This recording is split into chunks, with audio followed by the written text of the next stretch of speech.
Welcome to Disciple Dojo. In this video, we are going to be looking at the Baker Illustrated Study Bible. Now, this thing came out in 2018, and I'm not going to lie, I have no idea how I just learned about it last week. I mean, that blows my mind. This has been out 5 years, and I have not heard anything about it. I never saw it at the Baker book exhibit at SBL the past 2 years that I've been. I haven't really seen it talked about anywhere. So maybe it has, and just through the mystery of online algorithms, I haven't seen it. But I had no clue that this was even a thing.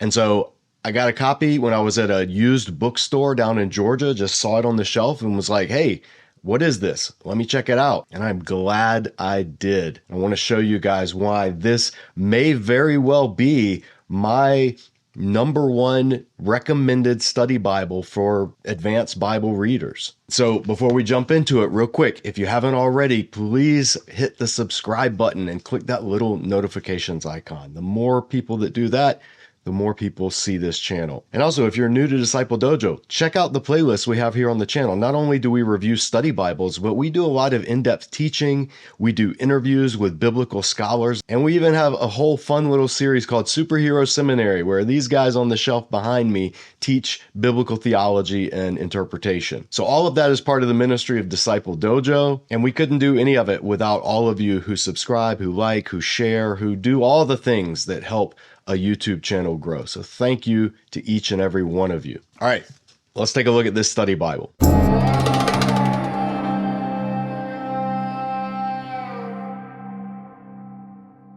So the first thing you'll notice about the Baker Illustrated Study Bible, this is a thick boy. This is 2,600 pages. Now it's available in hardback, which is what I have because it's about $30 cheaper. Comes with this dust jacket, which I'm going to take off. It's also available in a couple of different leather type bindings. I think I saw 2 at the store where I picked this up at, and they were nice. They felt good. And if I were looking for a primary study Bible, I would get one in a nicer binding and use it for a longer time. But for me, this is going to be a shelf resource primarily, so I'm happy with the hardback. Actually, if they would have had one in paperback, I would have gotten that instead and slapped some contact paper on it and it would have been just as good. But let's take a look at what you're going to find in the Baker Illustrated Study Bible. Now, this is the Christian Standard Bible, the CSB. That's the only translation that I believe it's available in, but the CSB is a really good Bible translation overall. I've used it for years. It's one of the ones that I teach from. So I think having a good study Bible in the CSB is a good thing. Now, all of the title pages have this kind of faded tone from a bluish up here down to white. Not the pages of the text itself, but just the content pages or the title pages. All of the pages are full color. Now, at the beginning, there's a list of resources. These are all the articles that you're going to find, 2 pages worth, that are sprinkled throughout this study Bible. Then you're going to see a list of the definitions. So the definitions are these green boxes that are throughout the text, and there's a lot of them. They just give you specific terms and something about those terms that are biblically and theologically helpful. There's also a list of some of the figures and then some artist reconstructions. This is an illustrated study Bible, so there are a lot of pictures, maps, charts, all that kind of stuff. Then there's an introduction. Then we come to the list of contributors. This is what made me absolutely pick up this Bible. Not just as a review, but even if I didn't have this channel, looking at this list of contributors, this is a study Bible that I 100% would want in my library. Look at some of these names. Contributing editors: Gary Burge, J. Scott Duvall, J. Daniel Hayes, Andrew Hill, Tremper Longman. That's a powerhouse team right from the beginning. And then you have pages of contributors to the articles. I'll read a few of those. T. Desmond Alexander, our friend Ken Birding, Michael Bird, Daryl Bach, Walter Elwell, Karen Jobes, Craig Keener, Grant Osborne, Nicholas Perrin, Mark Strauss, Rob Dalrymple, Paul Evans, David Firth. And those are only a few. I mean, there's like 7 pages worth of contributors. This is probably the most impressive pedigree of contributors that I've seen in any of the over 50 study Bibles that I've reviewed here on the channel. I'm not going to lie. So now we come to the abbreviations, and then there's a pretty in-depth timeline. So it breaks it up into these different bands: key people in pink, key events in blue, and key people events from the ancient world, so non-biblical events, in green. You have in these two orange bands, New Testament Bible events, and then key peoples and events from the Mediterranean world in blue. So you can situate the New Testament ministry with what was going on in the Mediterranean world at the time. And then there's a short essay on how to read, interpret, and apply the Bible. And they use an example from the book of Hebrews and some of the questions that you should go through as you're reading, studying, and then ultimately trying to find out, how does this apply to my life? Now we come to Genesis. So the book introduction, these are substantial book introductions. They give you a lot of information. And they also have some of these sidebars that deal with specific topics. So this one is who wrote the Pentateuch. This is a whole sidebar about the question of authorship of the Pentateuch and the different theories of authorship, everything from Mosaic authorship to documentary hypotheses. Then it gives you an outline of the book of Genesis, and all of the study notes that you're going to see in the text will follow this outline. So if you're reading through the study notes, you'll be able to keep in mind where you are in the book itself. And so now we have Genesis. And first thing, let me point out before we get into the actual text, the layout of this study Bible is probably my favorite layout of any study Bible I've seen. Maybe next to my favorite study Bible, which is the Zondervan Archaeological Study Bible. I love this layout. And here's why. There are a few reasons. One, single column text. Single column is the best text to read scripture by far and be able to see the flow of thought. Second thing, there's wide margin space on each side of the text so you can take notes. Third thing is the cross references are in the gutter, not out here on the edge. So you can take notes out here, which is nice. And then the cross references you can see down here, they don't take up a lot of room on the page. And this is a thick study Bible. So when you get into the middle, it would be hard to take notes here in the gutter, but it's pretty easy to see the cross references.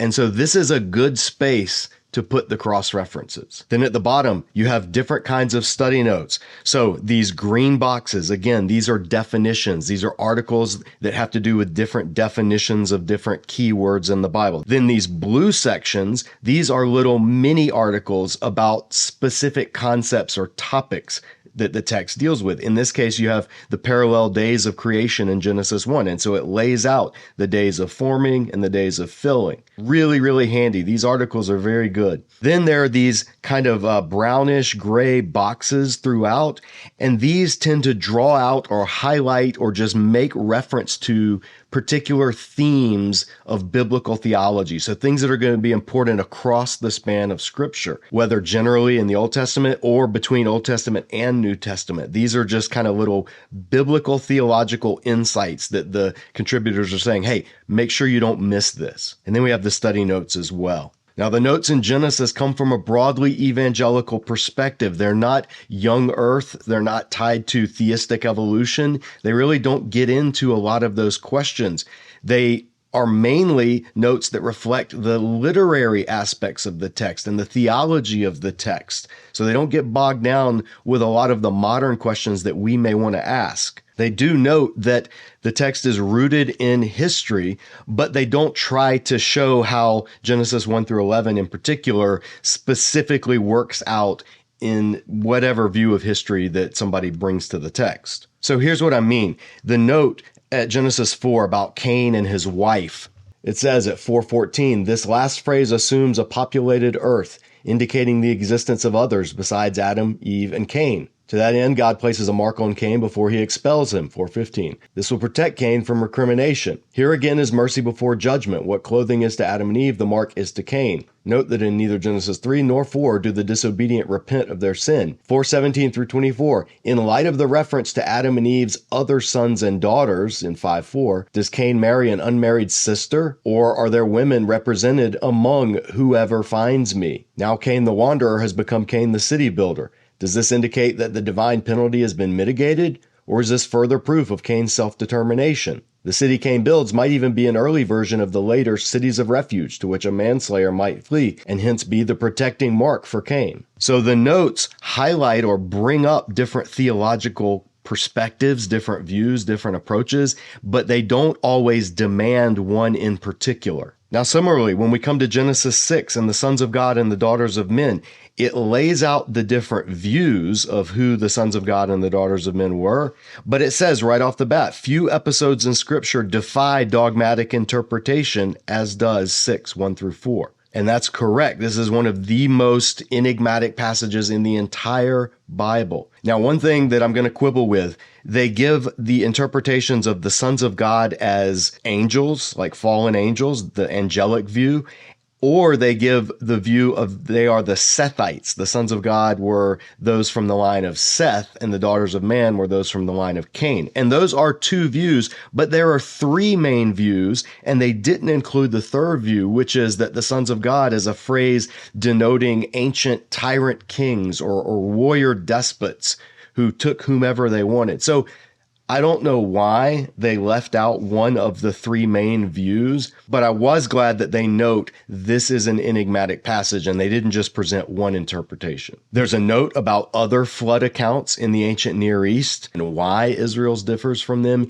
even though they have so many things in common. There's an article about the flood. Now, one thing that I did find disappointing is in all of the notes and articles and boxes defining terms having to do with the flood, they never say anything about the extent of the flood. I think that should have been touched on. I think they should have noted that there are multiple ways the flood narrative has been read, and there is disagreement among interpreters on the extent of the flood, whether it was truly worldwide, or whether, like later in Genesis, all the world came to Joseph to buy grain, that it is just universal from the perspective of the people in the land. And it just seems like a worldwide flood because everywhere that you could see was covered. That's a legitimate debate.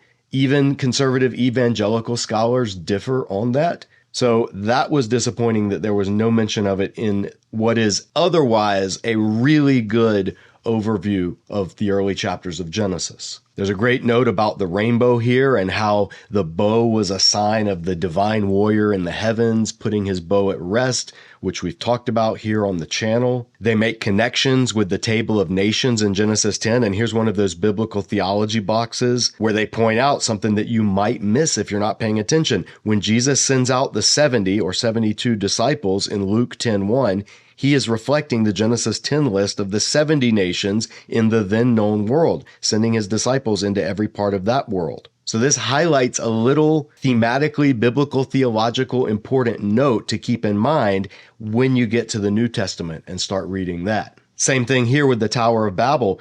This note says in Genesis 10 and 11, people are scattered across the world into nations and languages. In Acts 2, the Spirit unites God's people together again, removing the language barrier.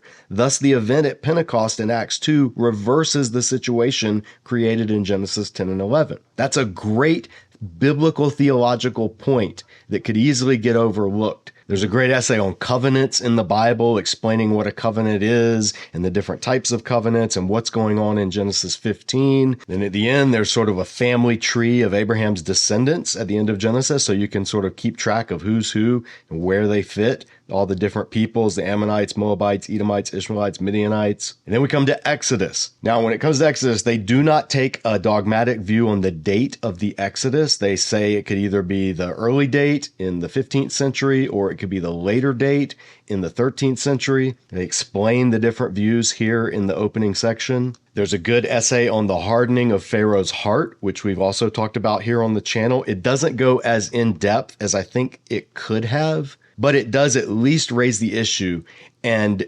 note that what's going on is not determinism, that Pharaoh is actually involved in this hardening process. Now, throughout the notes about the plagues on Egypt, they do note, not systematically or with a chart like, say, the NLT Illustrated Study Bible does, but they do note that the different plagues frequently targeted different Egyptian gods. So this one notes that Apis and Hathor were both bovine deities, and so the plague on livestock may have something to do with being a polemic against them. Likewise, the sun god Amun-Re, that plague of darkness is definitely a polemic against him and against Pharaoh as his firstborn. And then in Exodus, this is interesting. There's a note in Exodus 12 about the people who came out of Egypt. How many people? Was it 600,000 fighting men, which would imply, like maybe 2 or 3 million population total? Well, they have a note here about the term Eleph, and that it can be translated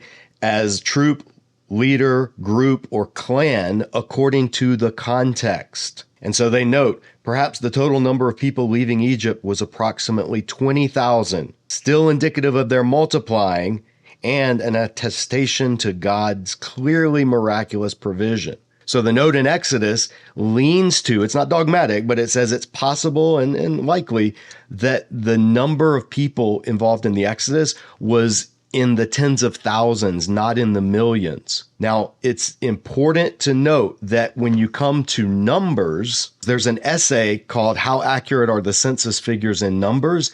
And this essay actually argues against this view that it's in the tens of thousands. This essay argues that it's most likely in the millions, like the traditional reading suggests. So there is some tension between the notes here in Numbers and the note here in Exodus because the contributors are different contributors.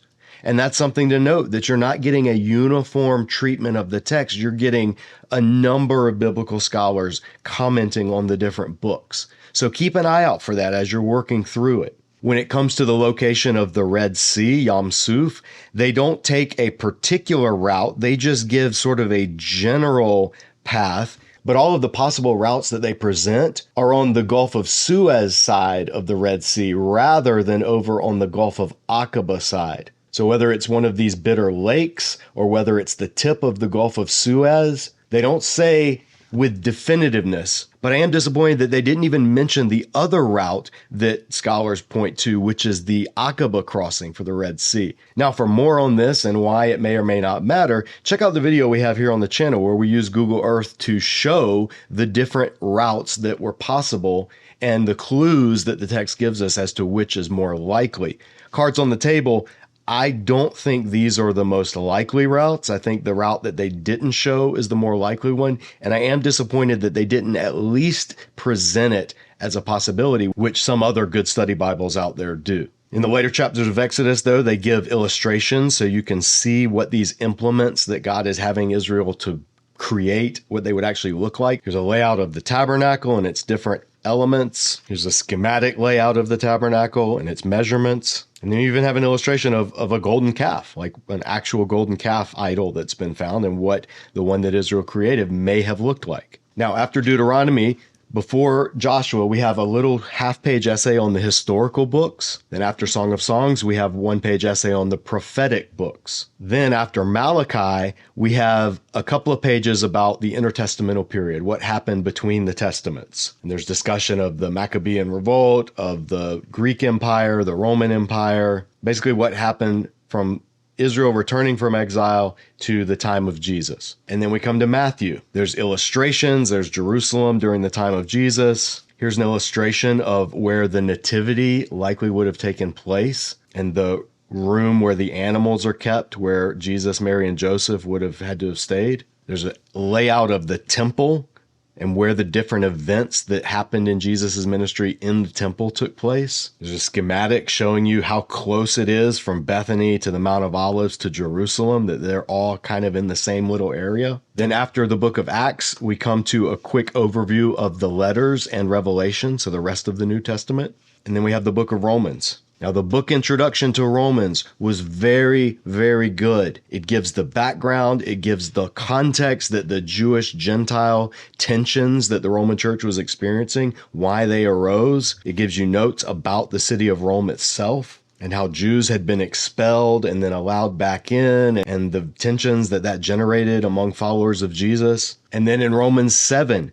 you have a good discussion of who the I in Romans 7 is. They note that the identity of the I is disputed They give an overview of the two different approaches that people have taken, and then they argue for the non-autobiographical use of the word I by Paul. This is incredibly encouraging to see because other study Bibles just gloss over the fact and assume that Paul's just talking about his everyday ongoing experience. And so it's nice seeing a study Bible that shows what is actually more likely going on in the passage, but without being dogmatic. If you want to know more on that, we have a video here at Disciple Dojo where we talk all about who is this I in Romans chapter 7 and why it matters. Then in Romans 9, there's an essay about election.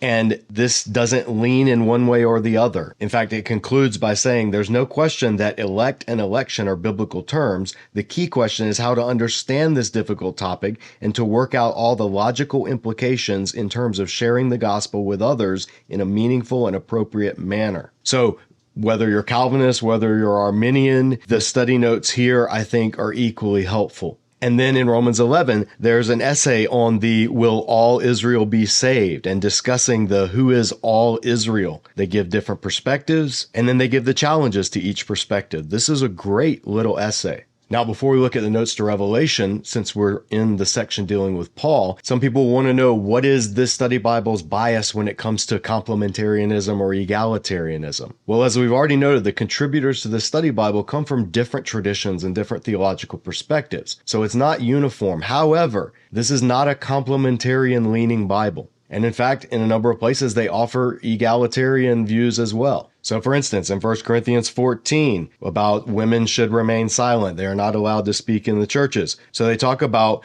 the context of 1 Corinthians 14 and who Paul might have been referring to, instead of taking it as a blanket instruction to all women everywhere, which we know it's not, because elsewhere Paul does talk about women speaking and praying and prophesying in church settings. So nobody takes it completely literally, even complementarians. But the note says, in any case, the instruction here is that such women should not be permitted to speak in the disrespectful and disruptive way that they are doing, but are to submit themselves as the law also says. And then realizing there's actually no law that says that in the Old Testament, there's a little parentheses and it says, though there is no specific place in the Old Testament where such submission or obedience is commanded, this idea is the presumption behind much of its content. Now, honestly, I think that note is a bit of a reach, and I think it might have been put in there to make this not seem as egalitarian or make people who come from a more complementarian perspective a little happier, but I don't think there's any basis for saying that. However, it is an issue of contention, and they do try to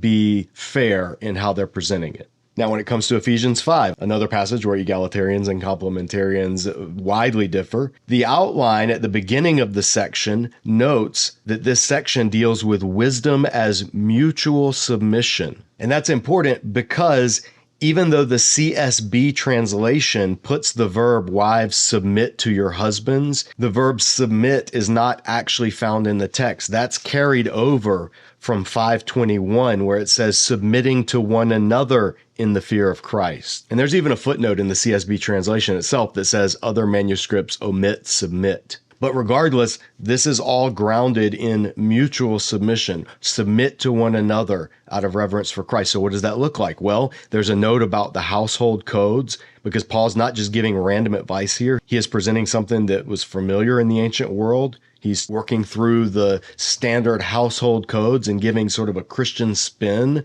on an ancient concept. And the note at 533 says, in terms of mutual submission, a husband is perhaps just as likely to submit willingly to a wife who genuinely dies for him as a wife is to a husband who loves her like this. However that may be, Paul has called for mutual submission, which at least implies that husbands die to themselves for the sake of their wives, and probably that wives die to themselves for the sake of respecting their husbands. There could hardly be a more profound way to express the home-based lifestyle that promotes the unity of the Spirit through the bond of peace. So this is a generally egalitarian reading of Ephesians 5. And lastly, we come to the granddaddy of all passages at the center of the egalitarian complementarian debate, and that's 1 Timothy 2. Now, the note in this section points out the different views, and it doesn't argue for one in particular. I'll read the whole note, and you can draw your own conclusion. It says, commentators have taken the prohibition of women's speech in 2:12 in a number of ways. Some believe the prohibition is absolute. However, Paul seems to endorse women ministering through speech in the congregation in 1 Corinthians 11. Moreover, from Acts 2 and Acts 21, it appears that the New Testament church was familiar with the prophetic ministry of women. Still, other commentators believe that Paul extends to women permission to participate in the ministry of the word in the congregation, including the praying and prophesying, except in a mixed gender setting or a formal teaching of the church, in which case Paul stipulates male leadership. The difficulty with this view lies in understanding how in practice to embody an ethic that values and distinguishes women's gifts for public ministry. So they give three approaches. This would kind of be a fundamentalist approach and what's wrong with it. This would be the egalitarian approach and the pushback that complementarians give for that. And this would be the complementarian approach and the pushback that egalitarians give for that. So in what is one of the most contentious issues, at least currently among evangelical Christians, I think that the Baker Illustrated Study Bible does a pretty good job of walking a mediating line. It's not a full-throttle egalitarian study Bible, but it doesn't have a complementarian bias to it. So overall, I'm really impressed with how this study Bible handles this particular issue. But cards on the table, I'm not a complementarian. Carmen Imes and I have discussed here on the channel why I'm not a complementarian and why she's not either. But I'm also not somebody who bashes or slams all complementarians. And I think that there are a lot of solid, godly complementarians out there who I'm happy to learn from. It's just refreshing to not see a blatant complementarian bias in a study Bible like you're going to find in some of the others out there on the market, many of which we've reviewed here on this channel. Now, lastly, let's talk about Revelation. This study Bible probably has the best notes on the book of Revelation that I have ever come across in a study Bible. In fact, I'm hard-pressed to think of any other study Bible I've reviewed here on the channel that's notes on Revelation even come close to being as good as what you find in the Baker Illustrated Study Bible. Let's take a look. So the introduction to Revelation, right out of the gate, the overview of the book is fantastic. This tells what the purpose of Revelation is, and it summarizes it in a beautiful way. I'm not going to read it all because that would take a long time. Just trust me. This is a fantastic overview. They note the two different dates that people have proposed for Revelation, but they do say that it's more likely to have been written during Domitian's reign in the 90s AD rather than before the fall of Jerusalem back in the 60s. And then they have pages on the background, the historical context, what's been going on in Asia Minor. They dispel some of the more popular myths about the persecution that Christians faced and how widespread it was. Then they give the ways that the book has been interpreted over the years, and they note all five approaches: the futurist, the preterist, the historicist, the idealist, and the eclectic. A lot of study Bibles will leave out one or more of these, but these are five approaches that people have taken to Revelation, and it's awesome seeing those right here at the beginning of the book. There's an essay on the numbers in Revelation, how numbers are used, including the infamous 666, and how it is pretty clearly a reference to Nero Caesar. We have a Superhero Seminary episode on that particular passage here at the channel. If you haven't seen it, I'll drop a link in the description below. And then there's even a really good note about how the general flow of worship that's presented in Revelation, not perfectly, but in many ways aligns with the flow of worship that daily happened in the temple according to the Mishnah. This was a great note. I have not seen this in any other study Bible on Revelation. And there's a quick outline of the book, and then we come to the text itself. There's an essay that deals with the background of each of the seven churches. And when it comes to Laodicea, not only do they have a study note that explains the whole hot and cold in terms of Laodicea's water supply, but they actually have a photograph of the ancient aqueducts, the system that Laodicea used to pipe in their water from Colossae and Hierapolis. This, combined with the note about Laodicea that gives the background for things like their textile industry, their banking, their gold, even the development of eye ointments at the city. These two notes together do the best job I've seen in any study Bible of bringing out the meaning of Jesus's words to the church at Laodicea, which we use here on the channel as sort of a test case for how study Bibles give background that's important in the book of Revelation. There's a great discussion of the census list, the 144,000 in Revelation, and how it is tied in with Old Testament census, which it is. And they take the position that the 144,000 represent all saints from both the Old Testament and the New Testament and are listed here in a tribal census. Now, even though I agree with this reading, I think this is the correct reading for this passage. For the sake of fairness, it would have been nice for them to at least note that some interpreters take the 144,000 as referring to Jews who convert sometime during the tribulation or however the different end time schemes they hold to. I think it would have been nice for them to note that, but then conclude with exactly how they conclude, because I could not agree more that this is the correct way to read this passage in Revelation. And if you want to know why, check out our other Superhero Seminary video here where Professor Liano talks all about this exact passage. When we come to 666 in Revelation 13, there's a great note explaining Gematria and how Nero was most definitely who was in the minds of the hearers when they were hearing this, and calculating the number of the beast's name and why Nero was considered to be a beastly figure. They even talk about the Nero Redivivus myth that was circulating at the time. Really, really good insights in this chapter. There's an essay on the imperial cult in the book of Revelation, which is what the second beast is representative of. And then when you come to Revelation 20, there's an essay on millennialism, and it spells out all three views: premillennialism, postmillennialism, and amillennialism. Then at the end of the book, there's a chart from Genesis to Revelation, and it shows all the things in Genesis 1 through 11 that are bookended through Revelation 19 through 22. So this massive inclusio, the Bible begins with these things and it ends with these things. It's a beautiful concept to understand. After Revelation, you got the table of weights and measures, and then you have a concordance. It's not massive. It's about 70 pages or so, and it's not exhaustive by any means. Then after the end credits, the reference to the maps, then you come to 17 maps at the back. Now, these are not on thick, glossy paper like many Bible maps. These are the same type paper as the rest of the Bible, but they're all full color, and they cover the whole range of biblical history. And that's it. That's literally the last page. So there's an overview for you of what you're going to find in the Baker Illustrated Study Bible. I've got to say, in terms of what I think you should look for in a good study Bible, like in the first video we ever did here on Disciple Dojo's Bible Review playlist, we talked about what to look for in a good study Bible. This checks every single box. I would not recommend this for brand new Bible readers. I think if you're new to scripture or you're coming back to faith and the Christian life is unfamiliar to you, then I would still probably stay with my recommendation of the Life Application Study Bible. I think that's better for new believers. But if you're a seasoned Bible reader, if you're an interested Bible reader, if you're wanting to get into the background of the text and the theological themes, this is the best Bible I know of on the market right now. If I didn't already have a go-to study Bible, which in my case is Zondervan's NIV Archaeological Study Bible, if I didn't already have that, this would be a contender for the study Bible that I would use as my main study Bible.